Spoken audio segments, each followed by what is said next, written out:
Hi everyone, welcome to Aravali technologies. Myself Kancham Sreeja. So ఈ video వచ్చేసి especially for BiPC students కోసం. సో చాలా స్టూడెంట్స్ అనే వాళ్ళు ఉంటారు బైపీసీ తీసుకున్న వాళ్ళు. నాకు సైన్స్ సబ్జెక్ట్ అంటే ఇష్టం, లేదంటే నాకు వచ్చు అని తీసుకున్న వాళ్ళు కొందరు ఉంటారు. అండ్ కొందరు ఎలా ఉంటారు, నాకు మ్యాథ్స్ రాదు కాబట్టి నేను బైపీసీ తీసుకున్నాను అని కొందరు ఉంటారు.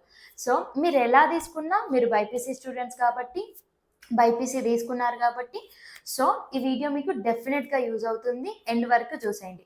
సో మనం ఈ వీడియోలో బైపీసీలో ఏముంటుంది అండ్ బైపీసీ కంప్లీట్ అయిపోయాక మనం ఏం చేయాలి, అండ్ మనకి బైపీసీ అనేది కంప్లీట్ అయిపోయాక ఎలాంటి కాంపిటేటివ్ ఎగ్జామ్స్ అనేవి ఉంటాయి, అండ్ అలాగే మనకి కెరియర్ ఇంటర్మీడియట్ అనేది కంప్లీట్ అయిపోయాక కెరియర్ ఆపర్చునిటీస్ ఎలా ఉంటాయి అనేది మనం క్లియర్ కట్గా తెలుసుకుందాం.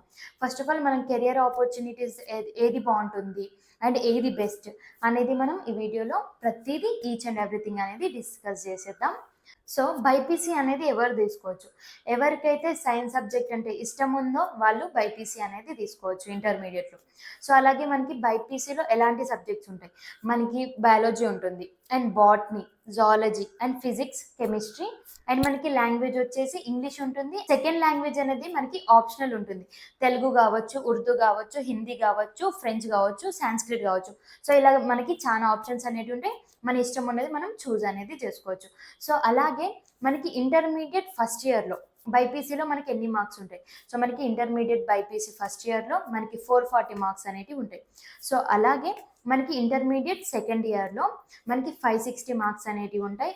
విత్ ప్రాక్టికల్స్తో కలిపి మనకి 560 మార్క్స్ అనేవి ఉంటాయి. సో మనకి 2 ఇయర్స్ వచ్చేసి మనకి 1000 మార్క్స్ అనేవి ఉంటాయి.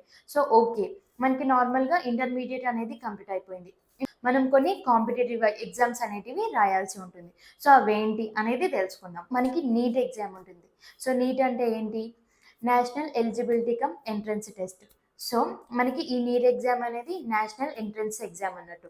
సో అలాగే ఎవరు కండక్ట్ చేస్తారు, మనకి నేషనల్ టెస్టింగ్ ఏజెన్సీ ఎన్టీఏ వాళ్ళు కండక్ట్ అనేది చేస్తారు. ఈ నీట్ ఎంట్రన్స్ అనేది రాశాక మనకి మెడికల్ అండ్ డెంటల్ కోర్సెస్ అనేటివి చేయొచ్చు. ఈ నీట్ ఎగ్జామ్ అనేది కంప్లీట్ అయిపోయాక ఎంబీబీఎస్ చేయొచ్చు, బిహెచ్ఎంఎస్ చేయొచ్చు, బిఏఎంఎస్ చేయొచ్చు, బియుఎంఎస్ చేయొచ్చు, సో బీడిఎస్ చేయొచ్చు. సో ఈ కోర్సెస్ అన్నిటికీ మనం ఎలిజిబుల్ అయ్యి ఉంటాము. అయితే ఎంబీబీఎస్ అంటే ఏంటి అనేది తెలియకుండా మాత్రం ఉండదు. సో అలాగే మనం ఇంకా ఎలాంటి కాంపిటేటివ్ ఎగ్జామ్స్ రాయొచ్చు అంటే ఐకేర్ అనేది రాయొచ్చు, అండ్ స్టేట్ లెవెల్లో ఉండే ఎంసెట్ ఎగ్జామ్ అనేది కూడా రాయొచ్చు. సో మనం ఈ ఎంసెట్ అంటే ఏంటి అనేది తెలుసుకుందాం. ఈ ఎంసెట్ అంటే ఏంటి, engineering agriculture medical common entrance test అని అర్థం. సో అలాగే ఎంసెట్ అనేది state level entrance test. So దీన్ని ఎవరు కండక్ట్ చేస్తారు, జవహర్లాల్ నెహ్రూ టెక్నాలజీ యూనివర్సిటీ వాళ్ళు అంటే జేఎన్టీయు. సో వీళ్ళు కండక్ట్ అనేది చేస్తారు. ఇంజనీరింగ్ కానీ, అగ్రికల్చర్ కానీ, లేదంటే మెడికల్, సో కోర్సెస్ అడ్మిషన్స్ కోసం ఈ ఎగ్జామ్ అనేది కండక్ట్ చేస్తూ ఉంటారు.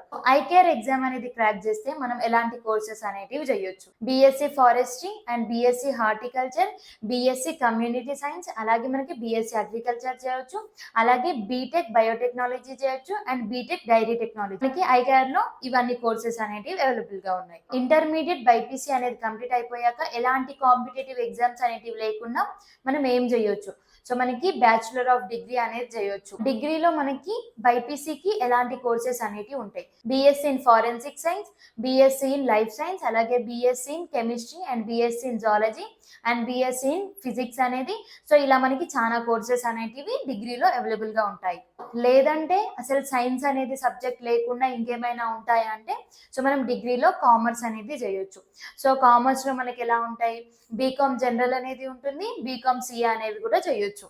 సో అలాగే మనకి ఇంకా ఏముంటాయి, మనకి ప్రొఫెషనల్ కోర్సెస్ అనేటివి కూడా ఉంటాయి, సిఏ కావచ్చు, సిఎస్ కావచ్చు, సిఎంఏ కావచ్చు.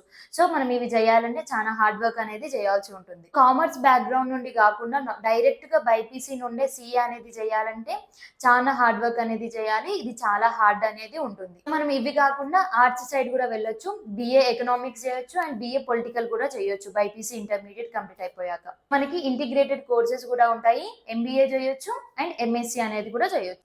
సో మనకి చాలా కెరియర్ ఆప్షన్స్ అనేవి ఉంటాయి వన్స్ మనం బైపీసీ అనేది ఇంటర్మీడియట్లో కంప్లీట్ చేశాక. చాలా స్టూడెంట్స్ అనే వాళ్ళు ఉంటారు, బైపీసీ కంప్లీట్ అయిపోయాక మనం ఎలాంటి కోర్సెస్ తీసుకోవాలి, మనం ఏం చేయాలి అనే డౌట్స్ అనేటివి చాలా ఉంటాయి. సో మీరు ఈ వీడియో ద్వారా ఆ డౌట్స్ అనేటివి అన్ని క్లియర్ అయినాయి అని అనుకుంటున్నాను. మీకు ఈ వీడియో వాల్యుయబుల్ ఇన్ఫర్మేషన్ అనిపిస్తే కమెంట్ చేయండి, లైక్ చేయండి, షేర్ చేయండి. And thank you for watching. మనం నెక్స్ట్ కంటెంట్ మనం నెక్స్ట్ వీడియోలో మాట్లాడుకుందాం. Subscribe to my channel.